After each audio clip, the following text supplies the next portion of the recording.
Okay, so yeah, I'm gonna try and bring back the walk and talk video series, where it's basically a vlog, but it's a walk and talk. So I'm trying to from my actual camcorder versus my phone like I used to, so I don't have my tripod set up. I have to carry a sword, by the way, because we have new neighbors and uh, they have dogs that have attacked me in the past. If you want a story time on that, let me know in the comments. But I have all kinds of stories about my neighbor already, and he moved in not too long ago. But that's besides the point. Anyway, today, oh God, there's a bug. Oh my God. Did you see that on camera? A bug went right down my neck. Hey.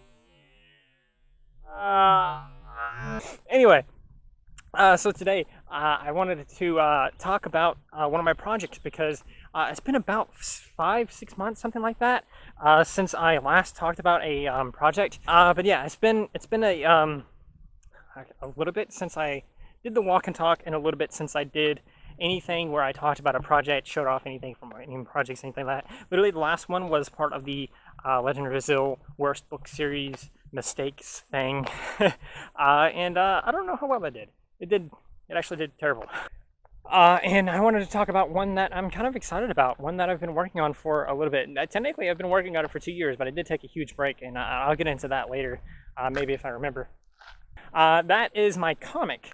Now, I was working on multiple comics, but there was one comic in particular, one comic book series in particular that I was drawn to more towards than the other ones. I don't know what it was.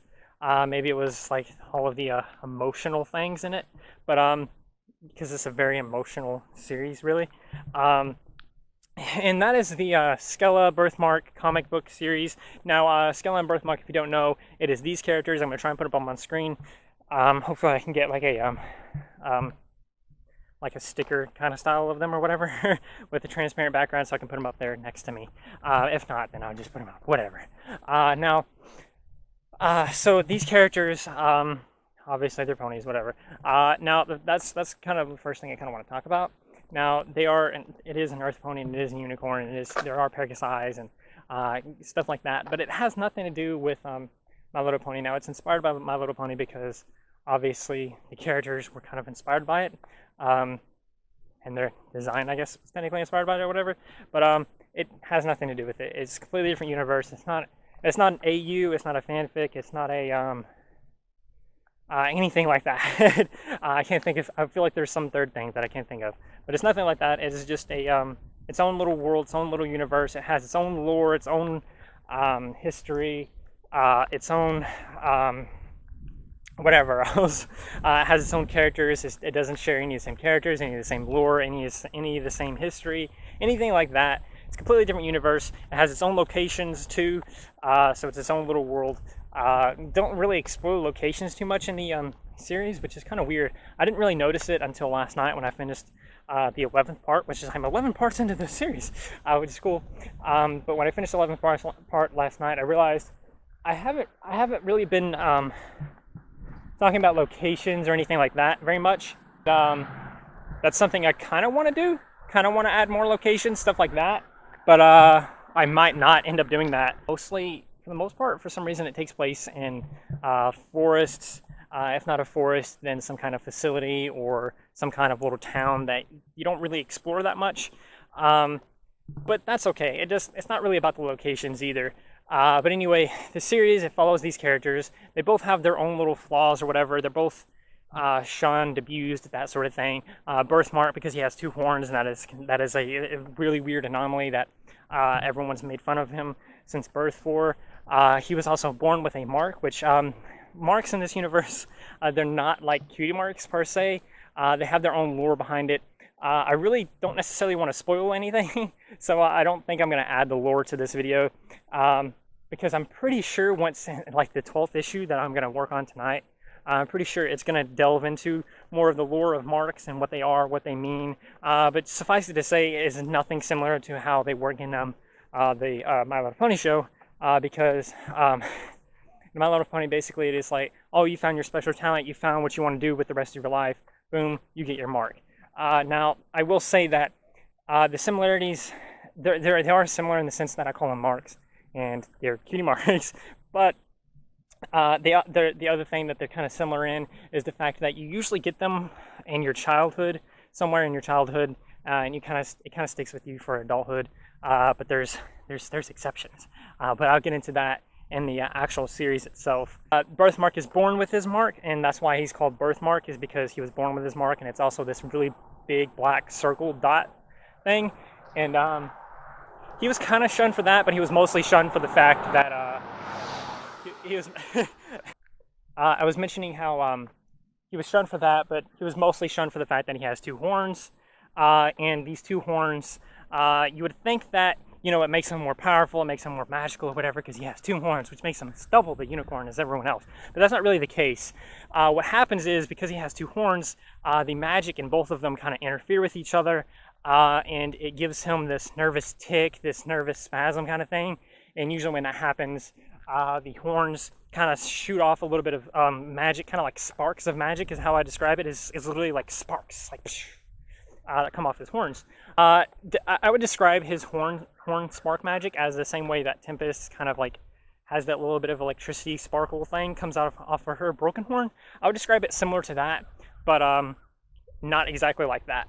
He has that or whatever, and this nervous tick is like, okay, it can happen out of nowhere. He'll just be like that or whatever, and it whenever that happens, of course, the sparks come off, yeah, he also can't really use magic. He can't even use basic magic. He can't like pick things up with his horn like characters do. He can't do any simple levitation. He can't do any kind of simple spells, and if it's been a while since he's had like one of those ticks or those spasms or whatever, his magic can kind of build up in his horns and give off this big explosion kind of thing. I don't know if that's a spoiler, spoiler or whatever, but yeah, that's kind of Birthmark. Now, Skele is a little bit Birthmark. He's kind of made fun of a lot. He's shunned. He's abused or whatever because he has double horns, and that's kind of where his story starts. And he goes from there, living a life like this, trying to avoid people and other characters and stuff like that. Basically, I said people, not ponies, but it's ponies. Skele is a little bit different. Now, she has a much more tragic backstory that you don't really get right off the beginning. Her first issue or whatever, Skele origin, you get to see that she is. You get this idea that she's been abused for a while. You get this idea that she's very depressed because she talks to herself, calling her a nobody and everything like that. And she literally tries to kill herself. Now, that's something else I want to mention about the series, is that there's a lot of gore and stuff like that, like depression, self-harm, depression, self-harm, and just straight up gore where limbs are going to be dismembered. It gets really intense, but it's not necessarily it doesn't revolve around gore. I know every time I talk about the series, I mention like, hey, if you're gonna be part of this, you have to be okay with gore. You have to be okay with that whole element of the whole thing. But it's not necessarily ran by it. Anyway, Skele, so she tries to drown herself because she's been abused, partially for the fact that she's well into adulthood at this point, and she still hasn't gotten her mark. Which, like I mentioned earlier, you get your mark even when you're young. Even in this universe, that's kind of the norm because of the whole nature of how the marks work. Which again, I'll get into in the comic most likely, but I don't really want to talk about it here because it's kind of spoilers. Spoilers. You don't want to know everything. It goes from there. She ends up going mental because of something else that happens in that same issue, and she goes from there. She becomes this very insane character who goes around torturing other characters. She also scratches off her own mark, which is, if you've seen the character earlier, you may have noticed that, like that red rash looking thing on her flank. That's her mark that she scratched off. That's not actually her mark. She just scratched it off. It just scratches it off because it's part of a whole bit of like her anxiety and depression and everything like that. She goes insane and everything like that, and that's kind of really where her story starts off. She eventually finds Birthmark. She's torturing Birthmark, but something happens, and she runs away, leaving Birthmark basically for dead. And then Birthmark, his whole thing, it switches back and forth between them. The issues basically work like how I was going to release them anyway, is that Skele and Birthmark were both going to get a release at the same time, like their own separate comic, and it was going to be called Origin, Skele Origin and Birthmark Origin, and that you were going to get to see kind of their whole origin. And then from there, every single issue after that, they were going to release at the same time or right next to each other. Like, oh, I was going to release Skele's sequel next and then Birthmark's sequel right after that, or both of them at the same time. And I was going to go like that for a while until ultimately their stories kind of crossed over, and then it was going to turn into like a whole third issue kind of thing where it was their story together, and the story was going to continue from there until it ultimately led into this huge end, which I'm very close to with the series, which is kind of why I wanted to talk about it. It's because it's really close to being done. Now, if you're interested in the series, the first 8 parts are on Wattpad. You can read them there. They're written kind of weird because they're written for like a comic script kind of style. I don't really know exactly how to write a comic script, if I'm going to be honest. But I just wrote it in the only way that I could think of that would actually make sense. Like, oh, so this character's saying this, so write it like this. It's very easy to read, though. You know, you shouldn't be getting confused or anything like that. That being said, the story is very emotional, and it was kind of meant to be emotional and gory and that whole thing. So you really shouldn't be laughing at any point. So if comedy is kind of your thing, or if you expect comedy from me, which I can see why you would. I have an Incomplete Guide to the Multiverse, which is a comedy, and stuff like that. But it's not really funny. You shouldn't really be laughing. There may be 1 or 2 parts where you think, haha, that's kind of funny, or you might chuckle a little bit, but it's not. It's not meant to be funny. It's really close to being done. So I'm just going to kind of mention the plans of everything. The plans basically are that now that it's almost done, once it is done, which I think there's going to be about 3 more issues before it's complete, the plan from there is to try and find some artists, animators, whatever, and try and figure out what it's going to cost to pay them to turn it into a comic.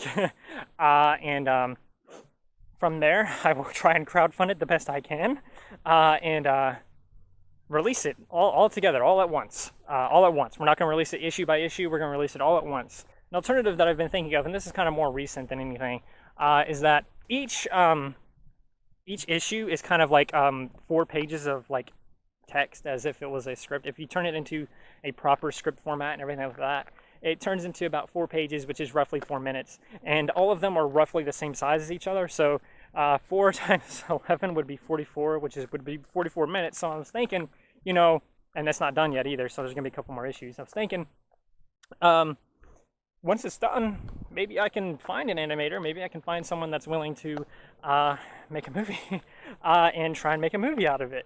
Now that's something that I'm not 100% sure on yet. It's definitely something I kind of want to do.